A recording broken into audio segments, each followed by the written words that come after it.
Hola a todos, les damos la bienvenida a nuestro podcast Ecos del Tahuantinsuyo. Soy Fiorella Mamani Durán y junto a mis compañeras Milagros Isprecisa y Lucero Vargas Cuadros hablaremos sobre cómo cayó el Tahuantinsuyo y la relación que tiene con los problemas de higiene y residuos que aún existen en el Perú. Así que empecemos con una pregunta clave. ¿Cómo es posible que un imperio tan vasto cayera tan rápido y qué tiene que ver esto con nuestros residuos actuales? Suena loco, ¿no? Pero en realidad la caída del Tahuantinsuyo no solo fue político-militar, también marcó un cambio en la forma en que las personas entendían la limpieza, el orden y la relación con la naturaleza. Acompáñanos en este viaje por la historia para descubrir cómo los hechos del pasado aún se reflejan en nuestra vida cotidiana. Muchos piensan que el Tahuantinsuyo cayó solo por la llegada de los españoles, pero la verdad es más compleja. Su colapso fue resultado de múltiples causas políticas, militares y biológicas. Comencemos con las causas internas. Antes de que los conquistadores llegaran, el imperio ya tenía grietas profundas. Tras la muerte de Huayna Cápac estalló una guerra civil entre sus hijos, Huáscar desde Cusco y Atahualpa desde Quito. La lucha fue sangrienta y aunque Atahualpa venció, el imperio quedó dividido y debilitado, como relata Pedro Cience de León. En la cosmovisión andina todo debía mantenerse en equilibrio, el día y la noche, el bien y el mal. Pero al matar a su hermano, Atahualpa rompió ese orden sagrado, simbolizado por la semilla del Guairuru. Cuando creyó que los españoles eran dioses, cayó en una trampa de Cajamarca, donde fue capturado y ejecutado.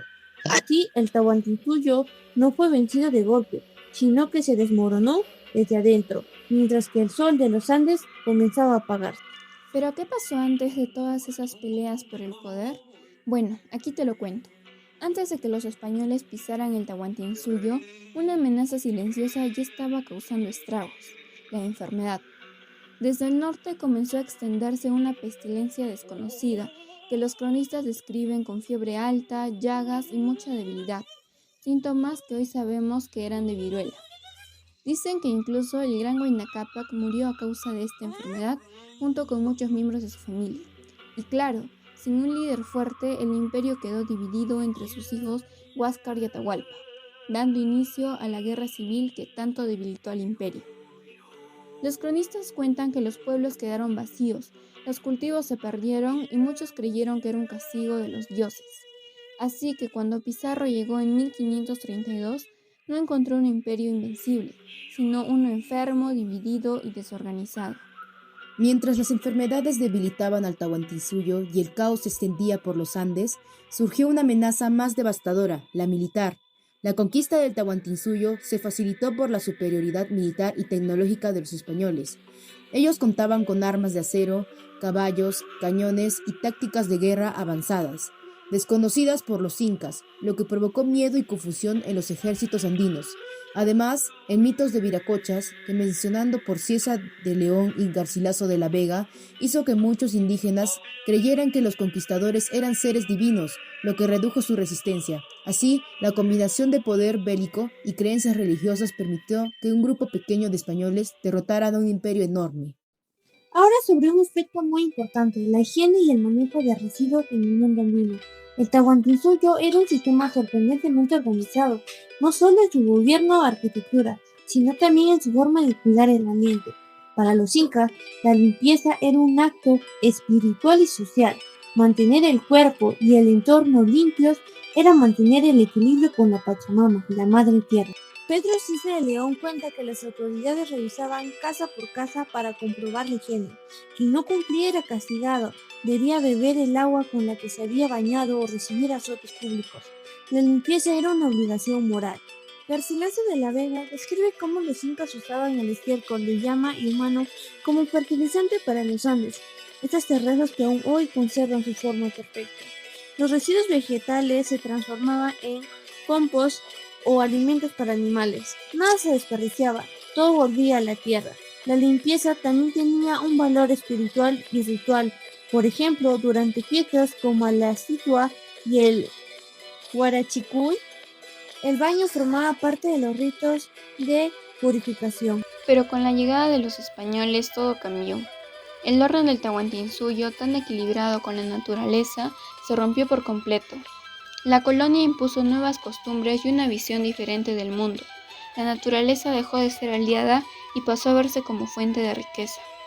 Durante el virreinato, el interés se centró en la extracción de metales, la tala de bosques y la expansión de ciudades sin planificación. En lugares como Lima, los desechos se arrojaban a las calles o directamente al río Rímac, que terminó convirtiéndose en un foco de suciedad y enfermedades. El virrey Francisco de Toledo impuso tributos sobre los recursos naturales, quitando a las comunidades indígenas el control sobre sus tierras y de los sistemas que antes protegían el entorno. El equilibrio entre el hombre y la naturaleza, tan sagrado para los incas, se rompió para siempre. Hoy, los efectos de esa ruptura aún se sienten. La pérdida de las prácticas sostenibles andinas y la herencia del modelo colonial explican por qué en el Perú actual todavía cuesta manejar bien los residuos. La costumbre de desechar sin reutilizar se volvió parte de nuestra cultura. La contaminación que empezó con plata y el mercurio continúa hoy con plástico y los desechos urbanos. Pero, ¿qué podríamos hacer hoy para mejorar esos problemas? Primero, mantener la limpieza y el orden en nuestras comunidades como hacían los incas, cuidando el agua y evitando desperdicios. Segundo, mejorar la gestión de residuos, promoviendo el reciclaje y evitando arrojar basura a los ríos o calles. Tercero, proteger los recursos naturales, reforestando y manteniendo limpias las zonas públicas. Y por último, fomentar la educación ambiental, enseñando desde casa y la escuela el valor de vivir en un entorno limpio y saludable. Solo así podremos recuperar el equilibrio perdido y construir un futuro más limpio y responsable. Al mirar nuestra historia entendemos que los problemas del presente no nacen de la nada. La contaminación, el desperdicio y la falta de cuidado ambiental son huellas que viven desde la conquista, cuando se rompió la armonía que los pueblos andinos mantenían con la naturaleza.